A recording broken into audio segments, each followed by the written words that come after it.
அனைவருக்கும் வணக்கம். என் லைஃப்பில் இந்த மாதிரி ஒரு பெயின்ஃபுல்லான ஒரு சுச்சுவேஷனை நான் ஃபேஸ் பண்ணதே கிடையாது.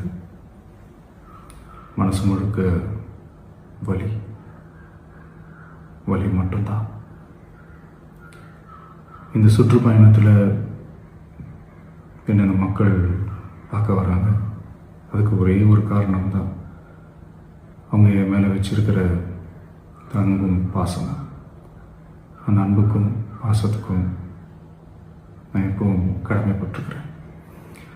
அதனால தான் இந்த சுற்றுப்பயணத்தில் மற்ற எல்லா விஷயங்களையும் தாண்டி மக்களுடைய சேஃப்டி, அதில் எந்த காம்ப்ரமைஸும் பண்ணிடக்கூடாதுன்றதுக்காக தான் அது என் மனசில் ரொம்ப ஆழமாக இருக்கும் அந்த எண்ணம்.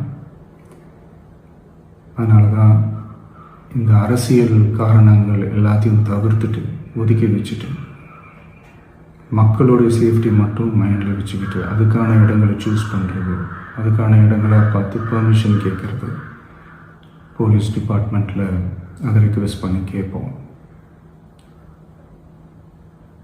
ஆனால் நடக்கக்கூடாதது நடந்துருச்சு. நானும் மனுஷன் தானே. அந்த நேரத்தில் அத்தனை பேர் பாதிக்கப்பட்டு இருக்கும்போது எப்படி அந்த ஊரை விட்டுட்டு என்னால் கிளம்பி வர முடியும்? நான் திரும்ப அங்கே போகணும்னு இருந்துச்சுன்னா அதை ஒரு காரணம் காட்டி அங்கே வேறு சில பதட்டமான சுச்சுவேஷன்ஸ், வேறு சில அசம்பாவிதங்கள் அந்த மாதிரி எதுவும் நடந்துடக்கூடாதுன்றதுக்காக தான் நான் அவாய்ட் பண்ணேன். இந்த நேரத்தில் சொந்தங்களை இழந்து தவிக்கிற அத்தனை குடும்பங்களுக்கும் என்னுடைய ஆழ்ந்த இரங்கலை தெரிவிச்சுக்கிறேன். எனக்கு தெரியும், என்ன சொன்னாலும் இது ஈடேயாகாதுன்னு எனக்கு தெரியும். ஹாஸ்பிட்டலில் ட்ரீட் பண்ணிகிட்ருக்கிற எல்லாருமே சீக்கிரமாக க்யூர் ஆகி வரணுன்றதை இந்த நேரத்தில் நான் வேண்டிக்கிறேன். கூடிய சீக்கிரமே உங்கள் எல்லாரையும் நான் சந்திக்கிறேன். இந்த நேரத்தில் எங்களுடைய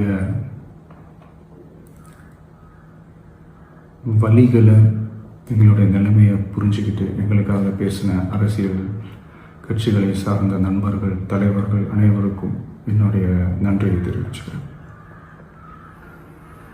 கிட்டத்தட்ட ஒரு 5 மாவட்டத்துக்கு பிரச்சாரத்துக்கு போனோம். இந்த மாதிரி எதுவுமே நடக்கல. ஆனால் கரூரில் மட்டும் ஏன் எப்படி நடக்குது?